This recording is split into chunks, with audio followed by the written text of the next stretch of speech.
Hello, सभी को मेरी तरफ से प्यार भरा नमस्कार। आशा करता हूँ सब अच्छे होंगे, तैयारी अच्छे से चल रही होगी। मैं Rohit Kumar UC live channel से आपके लिए नई क्लास लेके आया हूँ। जैसे कि आपको पता है कि हमने एक सही नई सीरीज स्टार्ट की हुई है जिसमें हम जो ल्यूसेंट बुक है उसके एमसीक्यू हम यहाँ पे डिस्कस कर रहे हैं। तो ये जो है ये हमारे पास इसका 23वां भाग है। तो जिन्होंने पहले की क्लासेस नहीं देखी हुई हैं वो पहले पहले की क्लासेस देख ले ताकि उनको एक आइडिया हो जाए कि अभी तक हमने क्या क्या डिस्कस। ये जो सीरीज है ये आपको काफ़ी फ़ायदा पहुंचाएगी आपके जो आने वाले एग्ज़ाम है, जैसे एसएससी जो हमारे पास सीएसएचएल है। कौन सा जी? एसएससी सीएसएचएल है उसमें, और जो हमारे पास अभी एसएससी जीडी के जो पेपर हो रहे हैं उसमें भी ये आपको काफ़ी फ़ायदा पहुंचाएगा। क्योंकि आपको पता है कि एसएससी ने अपने पैटर्न में थोड़ा सा चेंज किया हुआ है। तो पहले जो पैटर्न रहता था उसमें जो मेंस का पेपर हुआ करता था उसमें जीएस नहीं रहता, परंतु अब इन्होंने क्या कर दिया है कि अब जीएस के पेपर में भी इन्होंने क्या डाल दिया है, जो हमारे पास मेन का पेपर है उसमें भी जीएस इन्होंने इंक्लूड कर दिया है। तो आप ध्यानपूर्वक इन वीडियो को देखें, लाइक करें, शेयर करें और कमेंट करें, और हमारे चैनल को सब्सक्राइब करें और हमारे साथ जुड़कर तैयारी करें।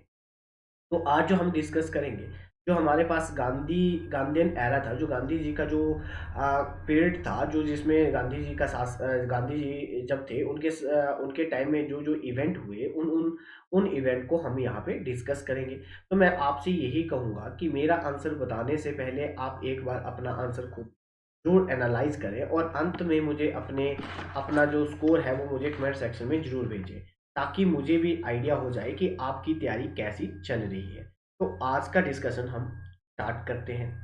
तो पहला क्वेश्चन है आपकी स्क्रीन पे, कहा गया कि महात्मा गांधी जी के द्वारा नमक सत्याग्रह आंदोलन का नेतृत्व किसने किया था? तो जो महात्मा गांधी जी थे उनके साथ जो उन्होंने एक कानून बनाया था, नमक बनाने का जो कानून था उसका उल्लंघन किया था, तो उनके साथ कौन चला था? तो उनके साथ कौन चला था जी? इसका सही आंसर है सरोजनी नायडू।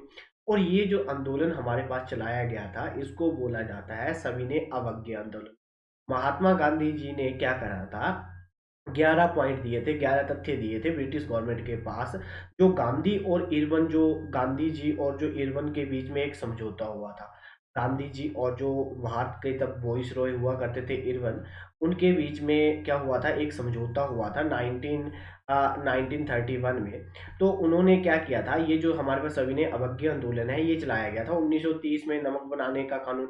उन्होंने उससे पहले अपने 11 पॉइंट दिए थे और उन्होंने कहा था कि अगर आप मेरे इन 11 पॉइंटों को मान लेते हो तो मैं सविनय अवज्ञा आंदोलन नहीं चलाऊंगा, परंतु वो बातें नहीं मानी गई थी। इसके बाद उन्होंने ये आंदोलन स्टार्ट किया था। तो ये जो इन्होंने सत्याग्रह नमक बनाने का जो कानून था उसको जब इन्होंने बनाया था, तो नमक बनाने का जो कानून था, इन्होंने जो सत्याग्रह चलाया था ये चले थे साबरमती आश्रम से चले थे। कहाँ से चले थे जी? जो हमारे पास साबरमती जो आश्रम था वहां से ये चले थे। और कहाँ गए थे? दांडी नामक एक स्थान था वहां पे गए थे। और ये जो इन्होंने स्टार्ट किया था ये कब वहां से उन्होंने इसको स्टार्ट करा था? तो 12 मार्च 12 मार्च 1930 19 को 1930 को इन्होंने डांडी मार्च क्या किया था, स्टार्ट किया था। और 6 अप्रैल, और कब ये डांडी पहुंचे थे? तो 6 अप्रैल को ये कहाँ पहुंच गए थे जी? डांडी पहुंच गए थे। और वहां पे इन्होंने क्या किया, हमारा नमक बनाने के जो कानून है उसका उल्लंघन किया। और इनके साथ वो पेपर में क्वेश्चन आता है कि इस आंदोलन में इनके साथ कितने लोग चले थे? तो कितने लोग चले थे? 78 जो थे फॉलोअर्स थे। उनके साथ एक महिला थी, एकमात्र महिला थी जिनका नाम क्या था? सरोजनी नायडू था। तो पेपर में ये क्वेश्चन आ चुका है, ठीक है जी, कि कितने फॉलोअर्स थे और वो कहाँ से चले थे? तो साबरमती आश्रम अहमदाबाद से वो चले थे और दांडी वो गए थे और वहां पे जाके उन्होंने कानून तोड़ा था। और वो कब चले थे? 12 मार्च 1930 को वो वहां से चले थे, ठीक है जी। और 6 अप्रैल 1930 को वो वहां पे पहुंचे थे और वहां पे उन्होंने नमक बनाने के कानून की उल्लंघन कर रहा था, उसको तोड़ा था। इंपॉर्टेंट है। गांधी इरविन पैक्ट कब हुआ था? 1931 में हुआ था। नेक्स्ट क्वेश्चन देखते हैं। कहा गया कि निम्नलिखित आंदोलनों में से महात्मा गांधी जी ने पहली बार भूख हड़ताल को एक हथियार के रूप में प्रयोग किया था। तो मैंने आपको ये भी पढ़ाया हुआ है कि महात्मा गांधी ने ये वाली चीज, पहली जो भूख हड़ताल है वो कब करी थी? तो जो अहमदाबाद मिल स्ट्राइक हुई थी, कौन सी जी? अहमदाबाद मिल स्ट्राइक हुई थी 1918 में, तो उन्होंने वहाँ पे 3 दिन की हंगर 3 दिन की क्या करी थी, हंगर स्ट्राइक करी थी। यहाँ पे क्या था कि एक हैजा की बीमारी फैली हुई थी, और हैजा की बीमारी फैलने की वजह से वहाँ की जो वस्तुएं थी, खाने पीने की जो चीज़ें थी, वो बड़ी महंगी हो गई थी। और वहाँ के जो मजदूर थे वो चाहते थे कि उनका जो बोनस है वो 50% क्या कर दिया जाए, बढ़ा दिया जाए। परंतु जो कंपनी के जो मालिक थे वो चाहते थे कि इनकी जो सैलरी है वो इतनी नहीं बढ़ाई जाए, ये भी इनसे क्या कर ली जाए, डिटेक्ट कर ली जाए। तो इसके लिए उन्होंने क्या करा, अब स्ट्राइक कर दी। और उस स्ट्राइक में महात्मा गांधी जी गए, और उनको किसने बुलाया था, तो जो मिल का एक मालिक था जिसका नाम अम्बला लाल सराभाई था, अम्बला लाल सराभाई जो था, उनकी एक बहन थी। ठीक है, उनकी एक बहन थी जिसका नाम क्या था, अनुसुया बहन। अनुसुया बहन के द्वारा महात्मा गांधी जी को उस हंगर स्ट्राइक में बुलाया गया था। वो अमला लाल सराभाई कौन था, जो मिल के 3 मालिक थे उसमें से एक था जो महात्मा गांधी का फ्रेंड भी था। तो उसकी बहन थी अनुसुया बहन। अनुसुया बहन ने महात्मा गांधी को अहमदाबाद मिल स्ट्राइक में बुलाया था। उन्होंने कहा था कि यहाँ पे आइए और यहाँ पे देखिए कि किसानों की जो गति है, जो मजदूरों की यहाँ पे जो स्थिति है उसको देखिए, और आप इसका निवारण कीजिए। फिर बाद में क्या हुआ, जब इसका रिजल्ट आया तो मिल के मालिक 35% पे इनको बोनस देने के लिए तैयार हो गए। तो महात्मा गांधी ने उसमें 3 दिन की भूख हड़ताल करी थी। तो ये इनकी पहली हंगर स्ट्राइक थी, अहमदाबाद मिल स्ट्राइक में। तो ऑप्शन नंबर ए जो है that is the right answer. Next question देखते हैं। आचार्य विनोद भावे ने 1940 में व्यक्तिगत सत्याग्रह कहाँ से आरंभ किया था। तो जो उन्होंने अपना पहला जो सत्याग्रह था, इंडिविजुअल जो सत्याग्रह था 1940 में, जो हमारे पास महाराष्ट्र में जो एक जगह है पन्नौर, वहां से उन्होंने स्टार्ट किया था। जो विनोद भावे थे, आचार्य विनोद भावे थे, ये महात्मा गांधी जी के पहले सत्याग्रही थे। पेपर में क्वेश्चन आता है कि फर्स्ट सत्याग्रही ऑफ महात्मा गांधी कौन है, तो वो कौन थे, विनोद भावे थे। अगर दूसरा पूछा जाए सेकंड सत्याग्रही कौन थे, तो वो थे पंडित जवाहरलाल नेहरू। पंडित जवाहरलाल नेहरू जो थे, पंडित जवाहरलाल नेहरू जो थे वो सेकंड सत्याग्रही थे। और जो तीसरे सत्याग्रही थे महात्मा गांधी के इंडिविजुअल सत्याग्रही, वो कौन थे, ब्रह्मदत्त। कौन थे जी, ब्रह्म ब्रह्मदत्त जो थे वो महात्मा गांधी के थर्ड सत्याग्रही थे। इंपॉर्टेंट है, पेपर में क्वेश्चन आ चुका है कि पहले सत्याग्रही कौन थे, तो वो आचार्य विनोद भावे थे जिन्होंने 1940 में पहला सत्याग्रह किया था, व्यक्तिगत सत्याग्रह किया था। दूसरे थे पंडित जवाहरलाल नेहरू, और तीसरे थे ब्रह्मदत्त। ठीक है जी। तो इस क्वेश्चन का जो सही आंसर है कि विनोद भावे के द्वारा ये कहाँ से स्टार्ट किया गया था, तो महाराष्ट्र में जो पेनौर जगह है वहां से इन्होंने ये इंडिविजुअल सत्याग्रह स्टार्ट किया था। नेक्स्ट क्वेश्चन देखते हैं। निम्नलिखित में से कौन कौन सा लेख महात्मा गांधी से संबंधित नहीं है, कि महात्मा गांधी के द्वारा कौन सी बुक नहीं लिखी गई है, तो इसका जो सही आंसर है वे है पवित्र परिवार। ठीक है जी। जो हमारे पास इनकी जो बुक है, माई एक्सपेरिमेंट विद ट्रुथ, सत्य के साथ मेरे प्रयोग, ये महात्मा गांधी की जो है वो बायोग्राफी है। ठीक है, हरिजन भी इन्हीं के द्वारा लिखा गया था, और हिंद स्वराज भी महात्मा गांधी के द्वारा ही लिखा गया था। तो ये तीनों की तीनों जो बुक है, ये तीनों की तीनों बुक जो लिखी गई है वो महात्मा गांधी के जी के द्वारा लिखी गई है। पेपर में क्वेश्चन आता था कि जो इनकी जो बुक है माई एक्सपेरिमेंट विद ट्रूथ, सत्य के साथ मेरे प्रयोग, ये किस भाषा में लिखी गई थी, तो ये सबसे पहले किस भाषा में लिखी गई थी, गुजराती। किस भाषा में लिखी गई थी, गुजराती भाषा में इसको लिखा गया था। ठीक है जी। तो पेपर में क्वेश्चन आए कि महात्मा गांधी जी के जो द्वारा जो बुक लिखी गई थी, जिस बुक का नाम था सत्य के साथ मेरे प्रयोग, वो किस लैंग्वेज में लिखी गई थी, तो गुजराती लैंग्वेज में। ऑप्शन नंबर ए जो है that is the right answer. Next question देखते हैं। महात्मा गांधी के द्वारा महात्मा गांधी को प्रभावित करने वाली एक किताब थी जिसका नाम क्या था, the book of unto this last. तो इसके जो ऑथर थे, तो इसके ऑथर कौन थे, तो इसके ऑथर जो थे वो थे John Ruskin. Option number B, कि इसके जो ऑथर थे वो कौन थे, जिसके द्वारा ये बहुत ही इंस्पायर हुए थे। ठीक है, ये जो थे महात्मा गांधी कहाँ से कहाँ ट्रेवल कर रहे थे, तो ये साउथ अफ्रीका में डरबन से पीटरबर्ग से डरबन जा रहे थे और वहाँ पे उस ट्रेन में ये इस बुक को पढ़ रहे थे और वहाँ पे इनको ये बुक दी गई थी और इससे ये बहुत ही इंस्पायर हुए थे। तो ये बुक किसके द्वारा लिखी गई थी? तो जॉन रुस्किन जो थे उनके द्वारा ये बुक लिखी गई थी। ऑप्शन नंबर बी जो है that is the right answer. Next question देखते हैं। मोतीलाल नेहरू और चित्तरंजन दास के किसके संस्थापक थे? तो जो मोतीलाल नेहरू थे और जो हमारे पास चित्तरंजन दास थे, इनके द्वारा किस पार्टी की नींव रखी गई थी? तो इनके द्वारा किस पार्टी की नींव रखी गई थी? स्वराज पार्टी की नींव रखी गई थी। तो इनके द्वारा ये जो स्वराज पार्टी है ये कब बनाई गई थी? 1923 में, 1922-23 के बीच में बनाई गई थी। तो इसके जो संस्थापक थे वो मोतीलाल नेहरू और सी आर दास थे।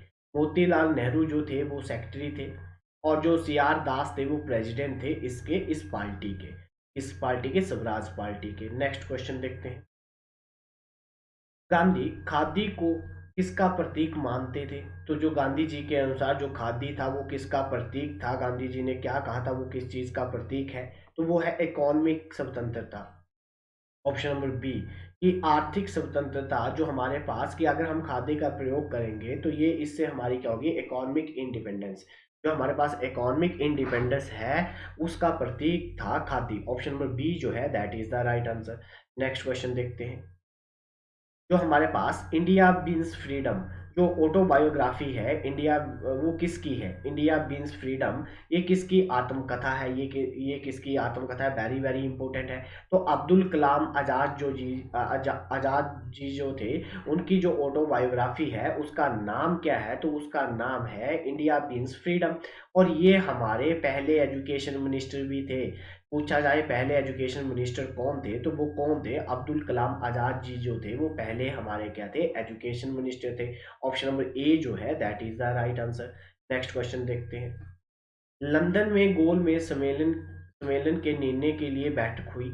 तो जो हमारे पास लंदन में जो राउंड टेबल कॉन्फ्रेंस हुआ करती थी, जो पहली राउंड टेबल कॉन्फ्रेंस हुई वो कब हुई? 1930 में हुई। दूसरी कब हुई? 1931 में हुई। और फिर कब हुई? 1932 में हुई। तो ये जो हमारे पास राउंड टेबल कॉन्फ्रेंस है ये फर्स्ट थी, ये सेकंड, ये थर्ड थी। ये सारी की सारी जो कॉन्फ्रेंस हुई थी ये कहाँ हुई थी? लंदन में हुई थी। कहाँ पे हुई थी? लंदन में हुई थी। और इन तीनों कॉन्फ्रेंस में भाग लेने वाले एकमात्र व्यक्ति थे जिनका नाम क्या था? भीमराव अम्बेडकर। कौन थे? भीमराव अम्बेडकर के द्वारा तीनों के तीनों जो लंदन में जो कॉन्फ्रेंस हुई थी उसमें भाग लिया गया था। तो इस बैठक का क्या काम था? तो इन्होंने बोला था future of the constitution the India, कि भारत का भावी भावी संविधान, कि भारत का क्या बनाया जाएगा? संविधान बनाया जाएगा। उस संविधान, भारत का एक संविधान होगा जिसके अनुसार भारत अपने देश को चला सकता है। तो उनका क्या लिखा जाएगा? संविधान लिखा जाएगा। तो ऑप्शन नंबर ए जो है that is the right answer. ठीक है, पेपर में एक क्वेश्चन ये बनता है कि ऐसी कौन सी राउंड टेबल कॉन्फ्रेंस थी जिसमें कांग्रेस ने भाग नहीं लिया था? तो किस में नहीं लिया था? 1930 में नहीं लिया था। और 1931 जो दूसरी हुई थी उसमें लिया था। और उसमें जो रिप्रेजेंट कर रहे थे कांग्रेस को वो कौन थे? महात्मा गांधी। ठीक है, कौन थे जी? एम के गांधी, महात्मा मोहनदास करमचंद गांधी। जो महात्मा गांधी जी थे वो 1931 में जो सेकेंड राउंड टेबल कॉन्फ्रेंस हुई थी उसमें वो कांग्रेस को क्या कर रहे थे? रिप्रेजेंट कर रहे थे। ठीक है जी, नेक्स्ट क्वेश्चन देखते हैं। सर्वोदया, सर्वोदया का मतलब क्या है? ये इसका क्या मीनिंग होता है सर्वोदया का? तो सर्वोदया का मतलब होता है सभी का उत्थान, अपलिफ्टमेंट ऑफ ऑल, कि सभी का क्या हो? कल्याण हो, सभी को क्या? अच्छी अच्छी शिक्षा मिले, अच्छा रहना सहना मिले, अच्छा खाना पीना मिले। तो सर्वोदया का मतलब ये था। ऑप्शन नंबर सी जो है that is the right answer. Next question देखते हैं। दक्षिण अफ्रीका के किस शहर में गोरे लोगों ने महात्मा गांधी को पीटा और फुटपाथ पर फेंक दिया था? तो महात्मा गांधी को वो कहाँ पे उनको ट्रेन से उतार दिया था और वो वाला जो इंसिडेंट था उसी के बाद महात्मा गांधी की पूरी लाइफ चेंज होगी। जिसके बाद उनकी पूरी लाइफ चेंज होगी। तो वो कहाँ पे? जोहान्सबर्ग में। ठीक है, ये कहाँ से? जोहान्सबर्ग जा रहे थे ये।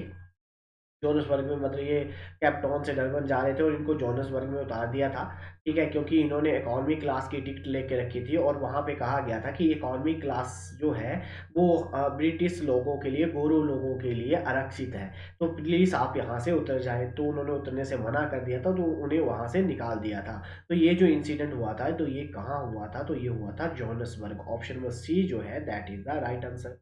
नेक्स्ट क्वेश्चन देखते हैं। राष्ट्रीय कांग्रेस की ओर से 1927 में जो अ, ब्रुसेल्स में उत्पीड़न राष्ट्रवादी के सम्मेलन में कौन शामिल था? 1927 में एक हमारे पास सम्मेलन हुआ था ब्रुसेल में, तो उसके बिहाफ में इंडियन नेशनल कांग्रेस को कौन रिप्रेजेंट कर रहा था वहाँ पे? तो वहाँ पे जो उनको रिप्रेजेंट कर रहा था वो कर रहे थे पंडित जवाहरलाल नेहरू जी। कौन रिप्रेजेंट कर रहे थे? पंडित जवाहरलाल नेहरू जी जो थे भारतीय राष्ट्रीय कांग्रेस को वहाँ पे क्या कर रहे थे? रिप्रेजेंट कर रहे थे। तो ऑप्शन नंबर ए जो है that is the right answer. उम्मीद करूँगा आप वीडियो को लाइक, शेयर और कमेंट ज़रूर करेंगे और हमारे यूसी लाइव चैनल के साथ जुड़कर अपने जितने भी आने वाले एग्ज़ाम हैं उसकी तैयारी को यहाँ पे हमारे साथ जुड़कर कंटिन्यू रखेंगे। नेक्स्ट क्वेश्चन देखते हैं। निम्नलिखित में से गांधी जी की सर्वाधिक महत्वपूर्ण शिक्षा है?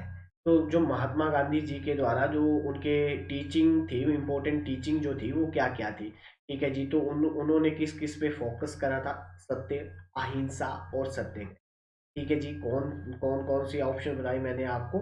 जो महात्मा गांधी के द्वारा जो टीचिंग थी उसमें से उन्होंने क्या कहा था? तो जो हमारे पास सत्य और अहिंसा, ठीक है जी, ऑप्शन नंबर सी जो है, ऑप्शन नंबर सी कि क्या कहा कहा था उन्होंने? ट्रुथ और नॉन वायलेंस, कि हमेशा सत्य का साथ दो और कभी भी अहिंसा मत करो, कि हमेशा शांतिपूर्वक तरीके से अपना इंसाफ मांगो।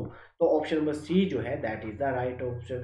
जो पहला सत्याग्रह है महात्मा गांधी के द्वारा वो कहाँ पे स्टार्ट किया गया था? तो कहाँ पे स्टार्ट किया गया था? साउथ अफ्रीका में। ठीक है जी, नेक्स्ट क्वेश्चन देखते हैं। गांधी जी किसके कट्टर समर्थक थे?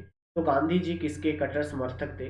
वो क्या चाहते थे? उनकी क्या सोच थी? वो जो हमारे पास कुटीर उद्योग है उसके उसके बहुत ही कट्टर क्या थे वो? उसके समर्थक थे। वो चाहते थे कि हर बंदा क्या करे, मतलब छोटे-छोटे उद्योग लगाए जाएँ जिससे जो गरीब तबका है उसको उसकी भी क्या हो? उन्नति हो। तो ऑप्शन नंबर बी जो है that is the right answer. Next question देखते हैं। भारत का अंतिम वॉइसरॉय कौन था? तो भारत का जो अंतिम वॉइसरॉय था वो कौन था? Lord Mountbatten.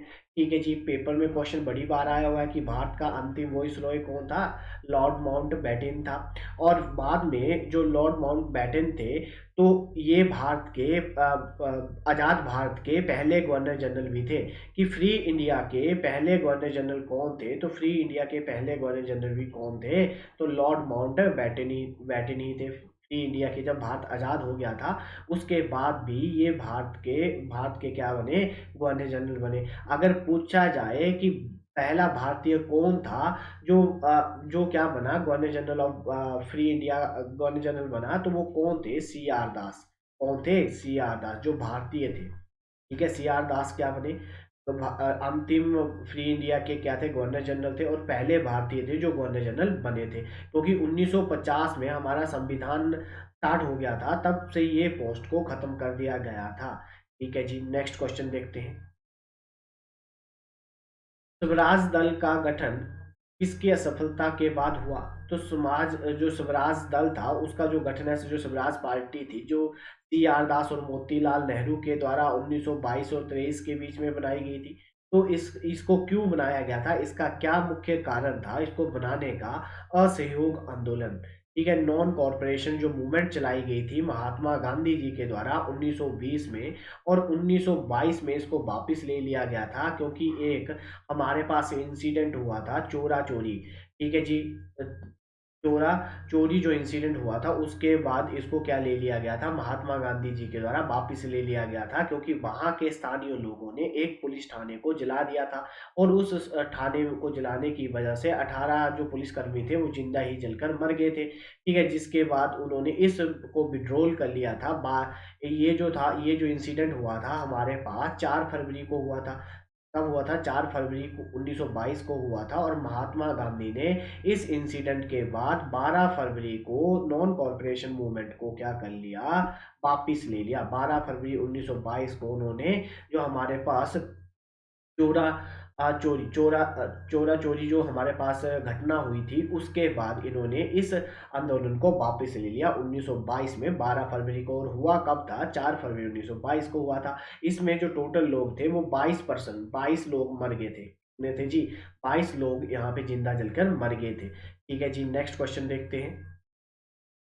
माउंटबेटन योजना स्वीकार किए जाने केस में भारतीय राष्ट्रीय कांग्रेस के अध्यक्ष कौन थे? जब माउंटबेटन प्लान लेके आए थे, जिसे 3 जून प्लान भी कहा जाता है, जिसे क्या कहा जाता है? 3 जून प्लान के नाम से भी जाना जाता है, और इसको और क्या बोला जाता है? डिक्की प्लान भी बोला जाता है। ठीक है जी, क्या बोला जाता है? इसको डिक्की प्लान भी बोला जाता है। तो माउंटबेटन प्लान भी बोला जाता है और इसको डिक्की प्लान भी बोला जाता है। तो उस समय जो भारत के इंडियन नेशनल कांग्रेस के जो अध्यक्ष थे वो कौन थे? जेबी कृपलानी थे। कौन थे जी? जेबी कृपलानी थे। Option number D. Next question देखते हैं। ये विचार किसने विकसित किया कि मतलब साध्य का जो हमारे पास अचोरित सिद्ध सिद्ध करें? कि कहा गया है कि who develop the idea of the means of the justify the end. तो ये जो हमारे पास थिंकिंग थी, ये जो विचार था, ये किसका था? ये कौन लेके आया था? महात्मा गांधी। कौन थे? Option number D, that is the right answer. Next question देखते हैं। जो हमारे पास provincial autonomy was one of the important feature of the act. जो हमारे पास प्रांतीय स्वाधीनता अधिनियम के महत्वपूर्ण विशेषताओं में से एक थी। तो ये कब लेके आए थे? जो हमारे पास जो प्रोविनेंस को ऑटोनॉमी दी गई थी, तो ये कब दी गई थी ऑटोनॉमी? 1935। जो 1935 का गवर्नमेंट ऑफ इंडिया एक्ट आया था, कब आया था जी? गवर्नमेंट ऑफ इंडिया एक्ट आया था 1935 में। तो जो हमारे प्रांत थे उनको क्या दे दी थी? स्वतंत्रता, मतलब उनको वो खुद अपना रूल बना सकते थे, प्रांत। ठीक है, तो ये कब आया था? गवर्नमेंट ऑफ इंडिया एक्ट 1935 में आया था।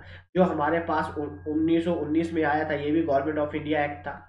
और इसको क्या बोला जाता था? इस एक्ट को और किस नाम से बोला जाता था? इसको बोला जाता था मेटागू चेम्सफोर्ड एक्ट। क्या बोला जाता था इसे? मेटागू चेम्सफोर्ड एक्ट। मेटागू जो थे वो secretary of the state for the India थे, और जो हमारे पास चेम्सफोर्ड थे, दैट इज द उस टाइम हमारे भारत के क्या हुआ करते थे? वॉइस रॉय हुआ करते थे। जो हमारे पास इंडियन काउंसिल एक्ट आया था, इसको क्या बोला जाता है? इंडियन काउंसिल एक्ट के नाम से भी जाना जाता है। इंडियन काउंसिल एक्ट 1909 में आया था। इसको और किस नाम से बोला जाता है? Morley Minto reform. लिख लेना, मोर्ले मिंटो रिफॉर्म के नाम से जाना जाता है। जब पहली बार मुस्लिम लोगों के लिए इलेक्शन करवाए गए थे, ठीक है, उसका प्रावधान दिया गया था, वो इसमें आया था। और गवर्नमेंट ऑफ इंडिया एक्ट 1858 में आया था, जिसमें जो भारत था वो कंपनी के हाथों से निकलकर एलिजाबेथ मतलब क्राउन के अंडर आ गया था, ताज के अंडर आ गया था। वो 1858 में आया था। तो मैंने आपको ये सारे ही बता दिए। प्लीज इसको राइट डाउन कर लीजिए कि किस एक्ट को किस नाम से जाना जाता है, क्योंकि ये पेपर में सीधे सीधे क्वेश्चन बनते हैं। नेक्स्ट क्वेश्चन देखते हैं। कहा गया है, हर आंख से हर आंसू पहुंचने को अपना परम लक्ष्य किसके द्वारा घोषित किया गया था? किसके द्वारा कहा गया था कि मैं हर आंख से आंसू पहुंच दूंगा? तो ये जो लक्ष्य था, ये किसके द्वारा लिया गया था? जवाहरलाल नेहरू के द्वारा। ये बात किसके द्वारा कही गई थी? जवाहरलाल नेहरू के द्वारा कही गई थी कि मैं हर आंख से आंसू पहुंच दूंगा, ये मेरा लक्ष्य है। तो ये किसने कहा था? पंडित जवाहरलाल नेहरू के द्वारा ये बात कही गई थी। नेक्स्ट क्वेश्चन देखते हैं। साध्य और साध्य संबंध में गांधी जी का मानना था। ठीक है, जो हमारे पास एंड मीन्स जो रिलेशनशिप थी, तो गांधी जी का क्या मानना था उसके बारे में? तो गांधी जी का मतलब था मीन्स डिटरमाइन द एंड, कि अंत और निर्धारित साधन अंत और निर्धारित करते हैं। ठीक है जी, तो ऑप्शन नंबर ए जो है that is the right answer, कि मीन्स डिटरमाइन द एंड्स। कि मीन्स जो है वो क्या करते हैं? डिटरमाइन करते हैं किसको? एंड्स को। तो ऑप्शन नंबर ए जो है that is the right answer. Next question देखते हैं। भूला भाई देसाई की सबसे यादगार उपलब्धि भारतीय राष्ट्रीय सेना के कर्मियों को की लाल किले की सुनवाई के अंत में उनकी रक्षा थी। ठीक है, जो जो हमारे पास बुल्ला भाई देसाई की सबसे यादगार उपलब्धि क्या थी? भारतीय राष्ट्रीय जो सेना थी उसके कर्मचारी जो थे उनको लाल किले की सुनवाई के अंत में उनकी रक्षा की थी। तो जो हमारे पास ये कब की गई थी, उनका जो ट्रायल हुआ था किसका, इंडियन नेशनल जो हमारे पास आर्मी थी उनके पर्सन जो थे उनका कहाँ हुआ था, उनको पेश किया गया था कहाँ पे, जो लाल किला है वहां पे। तो उनकी जो सुनवाई थी वो किसके द्वारा करवाई गई थी? तो जो बुल्ला बुल्ला भाई देसाई थे उनके द्वारा की गई थी। तो ये जो सुनवाई थी ये कब हुई थी? तो 1945 में हुई थी। ठीक है, जो इंडियन नेशनल आर्मी की जो नींव रखी गई थी वो कहाँ रखी गई थी? सिंगापुर में रखी गई थी। ठीक है जी। तो उनके जो सिपाही थे उनको पकड़ कर ले आया गया था और उनकी जो सुनवाई है वो कहाँ हुई थी? लाल किला में हुई थी। तो ये कब हुई थी? 1945 में। नेक्स्ट क्वेश्चन देखते हैं। महात्मा गांधी जी की टिप्पणी एक ढहते हुए बैंक और पोस्ट डेटेड चेक किसके प्रस्ताव में कहा गया था? तो ये बहुत ही इंपॉर्टेंट है। ये महात्मा गांधी ने किस प्लान को कहा था कि ये एक ऐसा चेक है कि हमारे पास क्या हो गया है, बैंक जो हो गया है वो क्या हो गया है, क्रैश हो गया है, ढह गया है, और फिर इसको लेके आए हैं। तो ये जो बात है ये महात्मा गांधी जी के द्वारा किसको कहा गई थी? जो क्रिप्स मिशन आया था। तो क्रिप्स मिशन कब आया था? ये आया था 1942 में। कैबिनेट मिशन कब आया था? 1946 में। और बेबल प्लान कब आया था? 1945 में आया था। और साइमन कमीशन कब आया था? 1927 में आया था। ठीक है जी, तो इनको राइट डाउन कर लीजिए कि कौन सा प्लान कब आया था। तो ये इंपॉर्टेंट है, प्लीज इसको राइट डाउन कर लीजिए। नेक्स्ट क्वेश्चन देखते हैं। 1934 में किसके नेतृत्व में कांग्रेस सोशलिस्ट पार्टी की स्थापना की गई थी? तो जो 1934 में एक पार्टी की नींव रखी गई थी उस पार्टी का नाम क्या था? कांग्रेस सोशलिस्ट पार्टी थी जो 1934 में बनाई गई थी। तो ये पार्टी किसके द्वारा बनाई गई थी? आचार्य नरेंद्र देव और जयप्रकाश नारायण जो थे इनके द्वारा इस पार्टी की नींव रखी गई थी। वेरी वेरी इंपॉर्टेंट है, इसको राइट डाउन कर लीजिए क्योंकि पेपर में सीधे सीधे क्वेश्चन आते हैं कि कौन सी सोसाइटी किसके द्वारा बनाई गई, किस पार्टी की किसके द्वारा स्थापना की गई। तो ये इंपॉर्टेंट है। तो इसकी स्थापना किसके द्वारा की गई? ऑप्शन नंबर बी, आचार्य नरेंद्र देव के द्वारा इसकी स्थापना की गई। नेक्स्ट क्वेश्चन देखते हैं। 1930 में सविनय अवज्ञा आंदोलन किसके जिस मुद्दे पर चलाया गया था? तो सविनय अवज्ञा आंदोलन 1930 में चलाया गया था। तो इसके चलाने का क्या मतलब इसको क्यों लॉन्च किया गया था? इसका क्या मेन कारण था? तो इसका जो मेन कारण क्या था? पूर्ण स्वतंत्रता, इंडिपेंडेंस। क्या चाहिए हमें? कंप्लीट फ्रीडम चाहिए। तो इसलिए सविनय अवज्ञा आंदोलन चलाया गया था। Option number D. तो जो हमारे पास सविनय अवज्ञा आंदोलन है और जो दांडी मार्च है वो दोनों एक साथ ही लॉन्च किए गए थे। तो इसका मतलब क्या था कि हमें क्या चाहिए? कंप्लीट फ्रीडम चाहिए। ठीक है जी, नेक्स्ट क्वेश्चन देखते हैं। निम्नलिखित में से कौन स्वराज पार्टी के सदस्य नहीं थे? तो देखिए, मोतीलाल नेहरू जो थे वो स्वराज पार्टी के संस्थापक थे और इनके साथ जो दूसरे बंदे थे वो सी आर दास थे। पूछा गया है कि कौन इस पार्टी का सदस्य था। ठीक है, तो मोतीलाल नेहरू और सी आर दास जो थे वो क्या थे? इस पार्टी के सदस्य थे।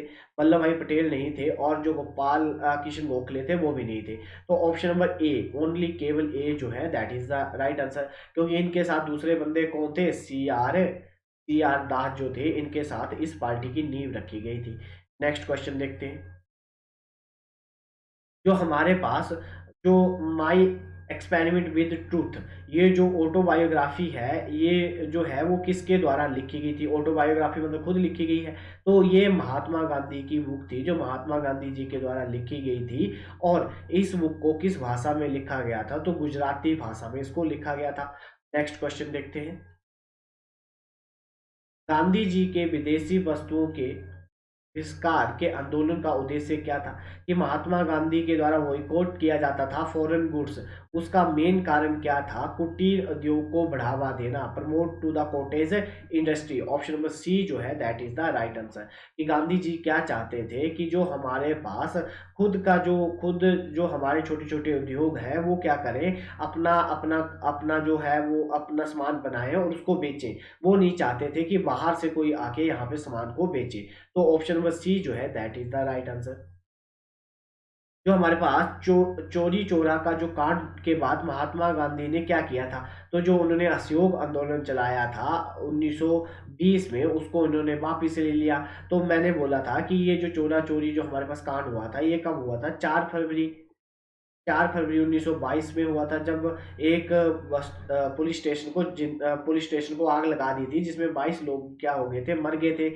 और ये जो है, ये जगह कहाँ पे है? तो गोरखपुर, यूपी में। ठीक है, ये कहाँ पे है? चोरा चोरी जो जगह थी वो कहाँ थी? गोरखपुर, यूपी में थी। और इसके बाद महात्मा गांधी ने इसको 12 फरवरी को क्या कर लिया? विड्रॉल कर लिया, मतलब इसको वापिस ले लिया। 12 फरवरी 1922 को महात्मा गांधी ने इस आंदोलन को क्या कर लिया? वापिस कर लिया। जो सिविल डिसोबियंस मूवमेंट थी, ये कब चलाई गई थी? 1930 में चलाई गई थी। जो खिलाफत मूवमेंट है, ये कब चलाई गई थी? 1919 में चलाई गई थी। नॉन कॉर्पोरेशन मूवमेंट कब चलाई गई थी? 1920 में चलाई गई थी। और जो क्विट इंडिया भारत छोड़ो आंदोलन जो है, ये कब चलाया गया था? 8 अगस्त। पेपर में सीधी डेट आती है, 8 अगस्त 1947, 1942 में इसको चलाया गया था महात्मा गांधी जी के द्वारा। नेक्स्ट क्वेश्चन देखते हैं। भारत में India attain the domino status, कि भारत को डोमिनो स्टेटस कब मिला था? भारत अलग देश कब बना था? तो 15 अगस्त 1947 को जो भारत था वो अलग देश बन गया था। ठीक है, और 14 अगस्त 1947 को पाकिस्तान को बना दिया गया था। ठीक है जी, जो इनके बीच में भारत और पाकिस्तान को जो अलग किया गया था, तो इसके बीच में जो कमीशन आया था, उस कमीशन का नाम क्या था? Red Cliff. इसीलिए जो भारत और पाकिस्तान के बीच में जो बाउंड्री निर्धारित की गई है, इसीलिए उस बाउंड्री का नाम भी क्या है? Red Cliff. नेक्स्ट क्वेश्चन देखते हैं। गांधी जी के द्वारा half naked beggar, Gandhi ji को who called the Gandhi ji half naked beggar, ये जो बात है ये किसके द्वारा कही गई थी? अर्ध नग्न नग्न जो भिखारी है, ये महात्मा गांधी को किसके द्वारा कहा गया था? ये बात उनको किसने कही थी? ये बात उनको कही थी जो हमारे पास बिस्टन, जो हमारे पास चर्चिल है, उनके द्वारा ये बात कही गई थी। Option number C, that is the right answer, कि इनके द्वारा महात्मा गांधी को ये कहा गया था। इंपॉर्टेंट है और ये पेपर में पूछा भी जा चुका है। Very very important. Next question देखते हैं। भारत के स्वतंत्रता आंदोलन के संदर्भ में निम्नलिखित घटनाओं पे विचार कीजिए। तो हमें बताना है कि सबसे पहले कौन सा हुआ, उसके बाद कौन सा हुआ। देखिए, जो हमारे पास पूना पैक्ट हुआ, ये 1932 में हुआ। जो साइमन कमीशन आया, ये कब आया? 1927 में आया। जो फर्स्ट राउंड टेबल कॉन्फ्रेंस हुई है 1930 में हुई। और जो हमारे पास इर्बन पैक्ट आया, ये 1931 में आया। तो इसमें सही क्रम में देखेंगे तो हमारे पास कौन सी ऑप्शन नंबर सही हो रही है? जो हमारे पास, देखिए, सबसे पहले साइमन कमीशन आया, ठीक है जी। उसके बाद हमारे पास फर्स्ट राउंड टेबल कॉन्फ्रेंस हुई, ठीक है। उसके बाद हमारे पास इर्बन गांधी इर्बन पैक्ट हुआ, और उसके बाद हमारे पास पूना पैक्ट हुआ। तो मैंने डेट लिख दी है, आप राइट डाउन कर लीजिए। तो ऑप्शन नंबर डी जो है, that is the right answer. जो हमारे पास पूना पैक्ट हुआ था, ये महात्मा गांधी और भीमराव अंबेडकर के बीच में हुआ था। जो फर्स्ट राउंड टेबल कॉन्फ्रेंस हुई थी, ये कहाँ हुई थी? लंदन में हुई थी। ठीक है जी। साइमन कमीशन भारत आया था इस 1927 में। नेक्स्ट क्वेश्चन देखते हैं। कहा गया है इसमें दावा और हमारे पास कारण बताया गया है। भारतीय स्वतंत्रता संग्राम के दौरान अ, बाराडोली में अपनी बैठक में कांग्रेस कार्य समिति द्वारा असहयोग आंदोलन को बंद कर दिया गया था। चोरा चोरी में हुई भीड़ की हिंसा 1922 में हुई। तो इसका जो सही आंसर है, वे है हमारे पास ऑप्शन नंबर ए, कि जो हमारे पास ए जो है, जो ए है, both A and R is true, R is the explanation of the A. जो हमारे पास जो चोरा चोरी जो इंसिडेंट हुआ था 1922 में, उसी के बाद असहयोग आंदोलन को क्या ले लिया गया था? वापिस ले लिया गया था। तो ऑप्शन नंबर बी, ए जो है, that is the right answer. Next question देखते हैं। भारत की स्वतंत्रता की अंतिम व्यवस्था किसके द्वारा की गई थी? कि जो हमारे पास फाइनल जो अरेंजमेंट थी इंडियन इंडिपेंडेंस की, तो वो किसके द्वारा की गई थी? तो वो कौन लेके आया था कि भारत को आज़ाद कर दिया जाएगा? ये जो बात है, ये किसके द्वारा कही गई थी? तो जो कैबिनेट मिशन आया था, तो कैबिनेट मिशन कब आया था? 1946 में आया था। जो हमारे पास साइमन कमीशन 1927, जो इरविन गांधी इरविन पैक्ट 1931, जो हमारे पास क्रिप्स मिशन आया था 1942, जिसको महात्मा गांधी जी के द्वारा क्या कहा गया था? कि पोस्ट अपडेटेड चेक है और बैंक क्या हो गया? क्रैश हो गया। तो इस चेक को, इस मिशन को उन्होंने इस नाम से कहा था। नेक्स्ट क्वेश्चन देखते हैं। नीचे दी गई सूचियों को हमें क्या बताना है, ईयर बताना है। खिलाफत मूवमेंट कब हुई, तो 1917 में, सॉरी, चंपारण सत्याग्रह जो हमारे पास कब हुआ, 1917 में हुआ। ठीक है, जो हमारे पास फर्स्ट राउंड टेबल कॉन्फ्रेंस हुई, मैंने अभी आपको बताई 1930 में हुई। जो हमारे पास चोरा चोरी जो इंसिडेंट हुआ, ये कब हुआ, हमारे पास 1922 में। खिलाफत मूवमेंट कब चलाई गई, 1920 में। 1919 में चलाई गई थी, बट 1919 और 20 लेते हैं इसको। ठीक है जी, तो इसका सही क्रम क्या हुआ, तो जो हमारे पास इस क्वेश्चन का आंसर हुआ वो ऑप्शन नंबर डी। ठीक है जी, हमारे पास ए का क्या है, तीसरा है। ए का क्या है, तीसरा है। डी का क्या है हमारे पास, फोर्थ है। और सी का क्या है हमारे पास, दूसरा है। और ए का क्या है, सॉरी, डी का क्या है, फर्स्ट है। ठीक है जी, जो हमारे पास डी का क्या है, फर्स्ट है।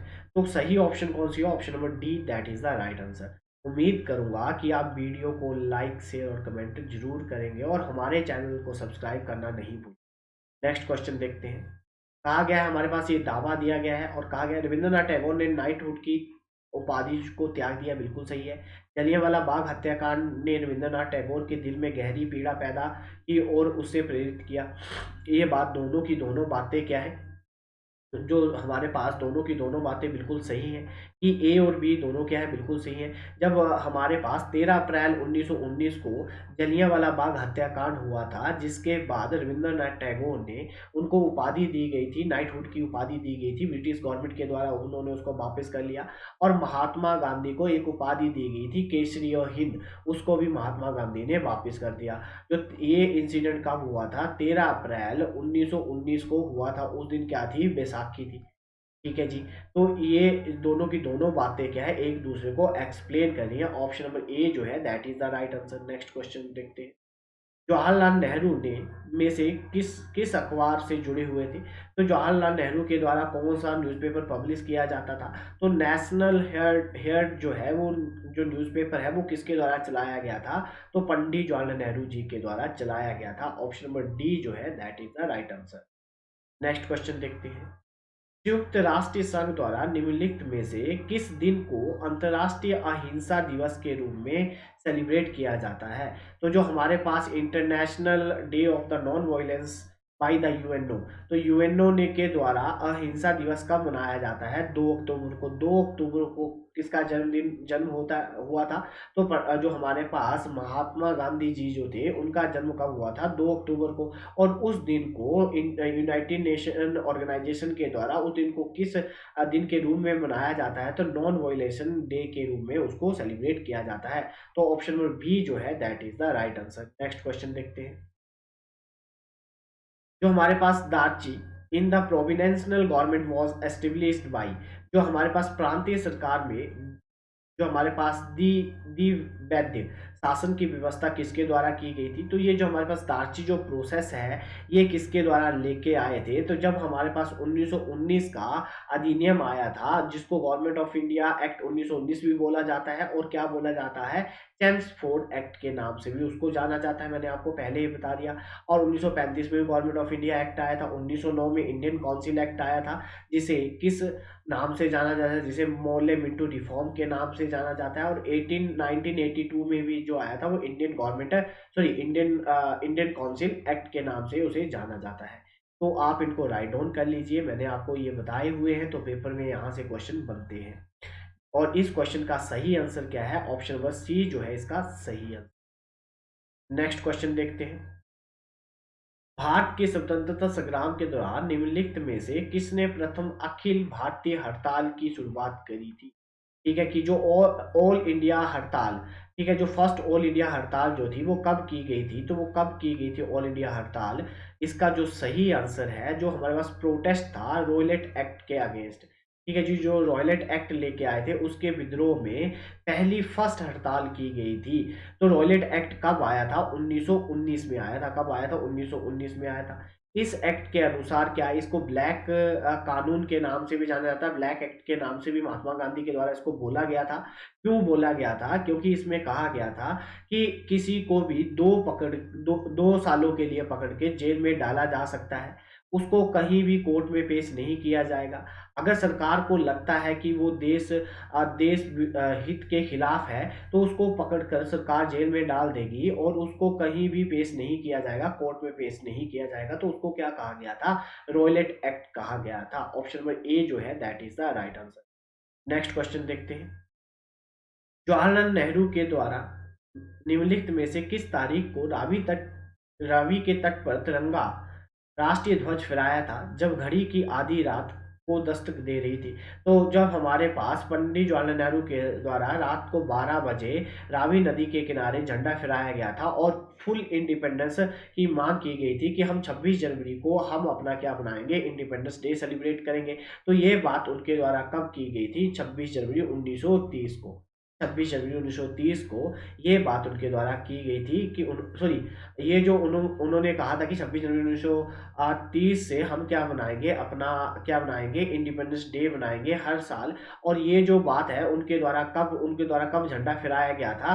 तो 31 दिसंबर 1929 को उन्होंने फहराया था, जब उन्होंने लाहौर सेशन हुआ था 1929 में। तब उन्होंने रात को 12 बजे रावी नदी के किनारे क्या फहरा दिया था? झंडा फहरा दिया था। तो इस क्वेश्चन का सही आंसर है ऑप्शन नंबर ए। और उन्होंने कहा था हम हर साल 26 जनवरी को अपने full independence day, Republic day को सेलिब्रेट करेंगे। तो इसीलिए हर साल 26 जनवरी को हम अपना क्या मनाते हैं? रिपब्लिक डे मनाते हैं। ठीक है जी, नेक्स्ट क्वेश्चन देखते हैं। जो हमारे पास INA trial took place in the Red Fort, जो हमारे पास आईएनए इंडियन नेशनल आर्मी के जो प्रसिद्ध प्रशिक्षण दिल्ली में लाल किले में हुआ था, वो कब हुआ था? तो इसका जो प्रशिक्षण है वो लाल किले में कब किया गया था? तो इसका जो सही ऑप्शन है वो 1946, ऑप्शन नंबर बी जो है that is the right answer. Next question देखते हैं। निम्नलिखित में से किसने 1946 में लाल किले में परीक्षण में भारतीय राष्ट्रीय सेना की ओर से पैरवी करने वाले अधिवक्ता के समूह का नेतृत्व किया था? अभी हमने पीछे भी डिस्कस किया था। तो ये थे भुल्ला भाई देसाई के द्वारा ये काम किया गया था। ऑप्शन नंबर ए जो है that is the right answer.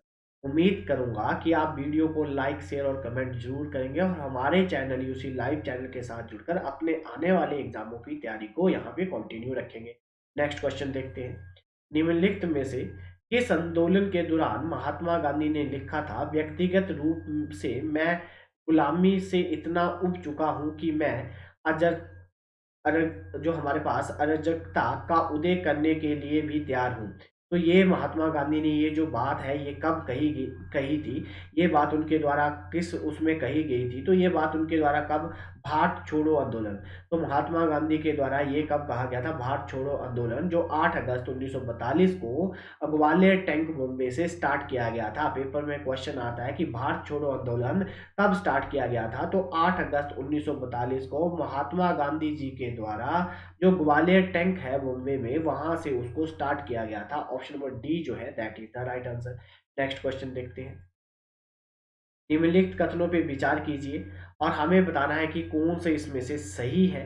तो देखिए हमारे पास कहा गया है 1929 को कांग्रेस के लाहौर अधिवेशन में पूर्ण स्वराज की का संकल्प अपनाया गया था, बिल्कुल सही है।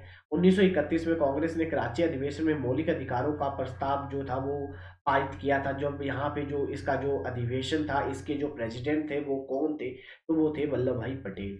और जो 1929 में थे वो कौन थे? जवाहरलाल नेहरू। 1936 में लखनऊ में कांग्रेस अधिवेशन सुभाष चंद्र बोस के द्वारा अध्यक्षता में आयोजित की गई थी, गलत है। जो सुभाष चंद्र बोस जी के द्वारा उसकी अध्यक्षता की गई थी 1938 में, जो हरिपुरा का जो सम्मेलन हुआ था उसमें। कांग्रेस पार्टी को अगस्त 1942 का संकल्प है। ठीक है जी, तो ये बात बिल्कुल सही है कि अगस्त 1942 में रेजोल्यूशन पास किया गया था कांग्रेस पार्टी के द्वारा, और उसी के बाद, और जिसको बरदा रेजोल्यूशन के नाम से जाना जाता है, और फिर हमारे पास भारत छोड़ो आंदोलन चलाया गया था। ऑप्शन नंबर डी जो है that is the right answer. Next question देखते हैं। निम्नलिखित घटनाओं पे विचार कीजिए। तो स्वदेशी मूवमेंट, फिर जो हमारे पास गुरुद्वारा गुरु का बाग जो हमारे पास आंदोलन हुआ था, चटगांव जो शस्त्रागार पर छापा, और जो हमारे पास गुरुवायूर मंदिर सत्याग्रह। तो इसमें से हमें बताना है कि कौन सी घटनाएं सही हुई। पहले ये हुआ, उसके बाद ये हुआ, उसके बाद ये हुआ, और उसके बाद ये हुआ। तो ऑप्शन नंबर ए जो है that is the right answer. Option number A that is the right answer. Next question देखते हैं। निम्नलिखित में से कौन सा केकोरी जो षड्यंत्र कांड था उससे जुड़ा था? तो इसमें से कौन थे जो इसके साथ जुड़े हुए थे? तो वो कौन थे? असफुल्ला। ऑप्शन नंबर राम प्रसाद बिस्मिल्ला।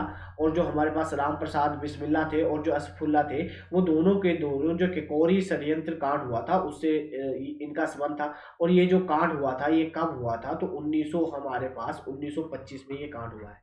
1925 में उन्होंने एक ट्रेन को लूटा था और लूटने वाले दो बंदे थे। एक का नाम था राम प्रसाद बिस्मिल्ला और दूसरे का नाम था असुफुल्ला। ठीक है जी, ऑप्शन नंबर डी जो है that is the right answer. Next question देखते हैं। निम्नलिखित में से जो बुक है a nation in the making, तो ये बुक है ये किसके द्वारा लिखी गई थी? A nation in the making, ये जो बुक है इसके जो ऑथर है वो कौन है? सुरेंद्र नाथ बनर्जी। ऑप्शन नंबर सी जो है that is the right answer, कि सुरेंद्र नाथ बनर्जी के द्वारा एक बुक लिखी गई थी और उस बुक का नाम क्या था? A nation in the making. Option number C that is the right answer. Next question देखते हैं। दूसरे गोलमेज सम्मेलन में भारतीय राष्ट्रीय कांग्रेस के प्रतिनिधित्व करने वाले किसके द्वारा किया गया था? तो मैंने आपको पीछे भी बताया कि जो कांग्रेस ने भाग लिया था वो सेकंड राउंड टेबल कॉन्फ्रेंस में भाग लिया था। और वहां पे जो रिप्रेजेंट कर रहे थे कांग्रेस को वो कौन थे? महात्मा गांधी। कौन थे जी? महात्मा गांधी के द्वारा कांग्रेस को रिप्रेजेंट किया गया था। ऑप्शन नंबर सी जो है that is the right answer. Next question देखते हैं। कहा गया भारतीय राष्ट्रीय कांग्रेस ने साइमन कमीशन आयोग का विरोध किया और इसके द्वारा असहयोग इसके साथ असहयोग नहीं किया गया। ठीक है, साइमन कमीशन में कोई भी भारतीय प्रतिनिधि नहीं था। तो उसमें सारे के सारे जो थे वो सारे के सारे ब्रिटिश थे। बिल्कुल बात सही है, ये बात भी बिल्कुल सही है। तो ए और आर दोनों की दोनों बातें सही हैं और आर जो है वो ए को अच्छी तरह से व्याख्या कर रहा है। तो ऑप्शन नंबर ए जो है that is the right answer. उम्मीद करूंगा कि वीडियो को लाइक शेयर और कमेंट जरूर करेंगे और हमारे चैनल को सब्सक्राइब करना नहीं भूलें। तो आज की क्लास हम यहीं पे ऑफ करते हैं। धन्यवाद।